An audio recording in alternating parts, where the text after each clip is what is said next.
To me,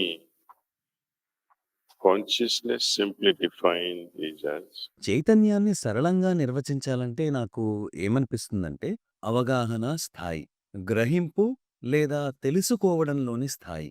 అదే విధంగా అవగాహన లేమి స్థాయి కూడా.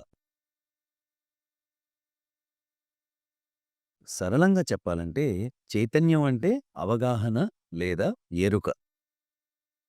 consciousness was always there. చైతన్యం అన్నది ఎప్పటికీ ఉంది. దాన్నే మనం ఆదిశక్తి అంటాము. అయితే ఈ విషయాన్ని గ్రహించడానికి సృష్టి ఆవిర్భావానికి ముందు ఎవరూ లేరు. It's like, the gentleman, German philosopher, he describes when a tree falls in the forest, ఒక జర్మన్ తత్వవేత్త చెప్పినట్లు, ఎవరూ లేని ఒక అడవిలో చెట్టు పడిపోతే ఆ శబ్దం వినడానికి అక్కడ ఎవరుంటారు? likewise, అలాగే చైతన్యం, ఆ ఆదిశక్తి ఎప్పుడూ ఉంది. యథార్థమైన ఆదిశక్తి ఎప్పుడూ ఉంది కాని ఆ విషయాన్ని గ్రహించడానికి అక్కడ ఎవరూ లేరు. అటువంటప్పుడు చైతన్యం సృష్టి ఆవిర్భావానికి ముందు నుండి ఉందా లేదా అన్న విషయాన్ని చెప్పడానికి మాత్రం ఎవరున్నారు? Adisakti is also worshipped in the form of Mother Durga, for example. And that's why they have given the form. ఆదిశక్తిని Durgamata రూపంలో కొలుస్తాం. అందుకే ఆ విగ్రహాన్ని నలుపు రంగులో చూపుతూ ఉంటారు. ఎందుకు? Because before Big Bang, before the creation, big బ్యాంగ్‌కి ముందు, సృష్టి ఆవిర్భావానికి ముందు అక్కడ ఏమి ఉండి ఉంటుంది?